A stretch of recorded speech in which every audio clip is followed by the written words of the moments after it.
Jay, I'm now going to start what I've been historically calling my rapid fire questions. You ready? I am ready. All Let's right. go. So when did you first know you wanted to be an attorney? So this is hard to believe, but when I was 8 years old, me and two friends decided we were all going to be attorneys and we were all going to form our own firm and practice together. All three of us went to law school and practiced as lawyers for some time. One decided to go into a different field. The other one has his own firm. Oh, wow. I don't think we had any understanding of what it meant to be a lawyer, Right. but that was definitely what we were going to do.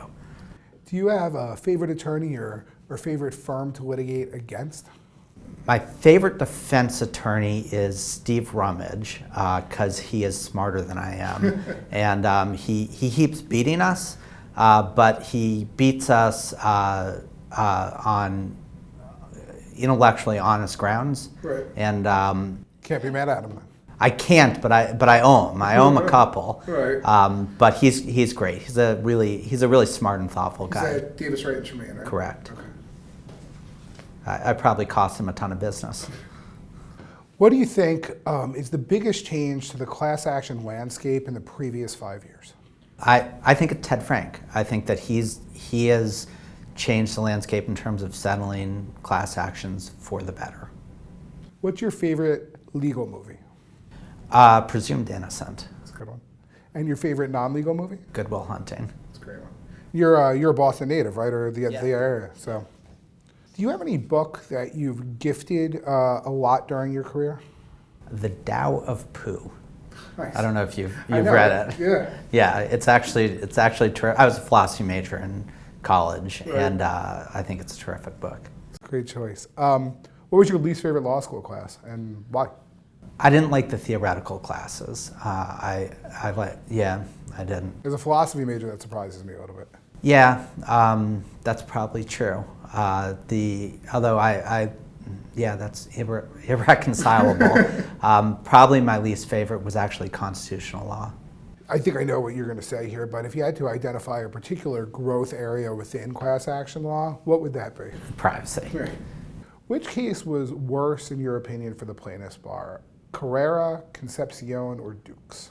So I think that Concepcion and Dukes were good for the plaintiff's bar, certainly good for our firm. So I will go with Carrera, but that has had very little impact.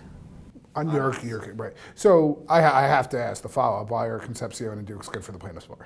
Well, so let's start with Concepcion. Concepcion says you've got to arbitrate claims, where the whole bet that the defense bar was making was that people just wouldn't do it.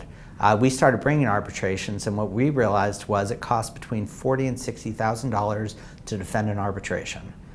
Now, on privacy cases especially, it's very easy to get clients. So even if we lose, and we'll win some of them, they're totally unfair proceedings, but we'll get a couple wins, and we'll get a bunch of fees in that if we get a decent arbitrator. But let's assume we lose all of them. We bring 10, it's cost $500,000 to defend. We bring 100, that costs $5 million. Are you mass aggregating that many on any particular subclass, I'll call it, for lack of a better term? We're bringing them one at a time. That's what they're insisting on, and that's what we will do. And what it is a death by a million cuts. Right. And what happens is when you do this, once they understand the economics of it, their response is, what is our solution? And then our response is a class action settlement. It is hilarious. It's interesting. And Dukes? Dukes, what Dukes says is, in certain cases, it's harder to have one big class action, so you need to cut it up and have a lot of smaller statewide class actions. That's, again, good for the plaintiff's bar. We like filing suits, and it puts more pressure on the defense bar. Both of those things, the two big effects of those cases is that the smart attorneys had added leverage, and the ones that were less motivated to figure out strategies left the plaintiff's bar, which was good for the rest of us because they weren't doing the best job anyways. Is there a legal nonprofit that's particularly close to your heart? We work a lot with the Settlement Assistance Program in the Seventh Circuit. It's great for the kind of firm in the community where you come in to cases, you're appointed by judges pro bono just for purposes of trying to settle them. For me, when I started my firm, I was 3 years out of law school, and I was doing a lot of very small cases. You know, if you had a $10,000 case, I was your guy. Right. And settling a case like that is harder than settling a $50 million case when you're going up and down by $50. Right.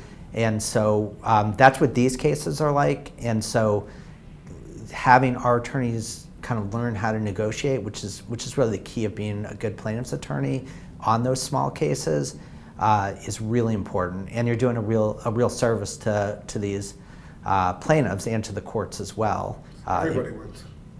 Everybody wins, that's correct. That's great. Would you advise the next generation, your children, for instance, to attend law school?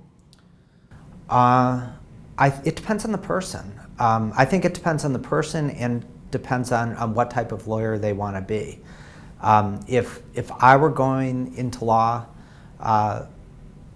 now as a young person, I would tell myself, you will be happy if you start your own firm and do privacy class action work, and if you don't, you will be miserable. So it really depends on the I'm not one of these people who says, oh, all of law is bad for everybody or all of law is good for everybody. Right. That's fair. What do you think the most beautiful courthouse in the United States is? That is the easiest question I've ever got. Cook County, Illinois. That is my home. That's where I grew up and learned to be a class action attorney. And every time I walk in there, it is just, it is the most beautiful thing ever, to me at least. My next question normally is, do you have a poignant piece of advice for a young lawyer? I'm going to change that for you and ask you to address Silicon Valley and say, do you have a poignant piece of advice, short and sweet, that you can offer to Silicon Valley? I think that's a hard question. I think that Silicon Valley has to be more honest with itself and more honest with consumers. Privacy cases are really at their core consent cases. If you actually fully disclose what you're doing and get consent, you're probably not going to get sued. And I think what Silicon Valley should do is they should think more about why they're not willing to disclose this information. And a lot of times the reason is because they don't want the backlash. And if that's the case, maybe they shouldn't be doing that. That was great, Jay. Thank you very much for joining us. Thanks a lot. This was a lot of fun.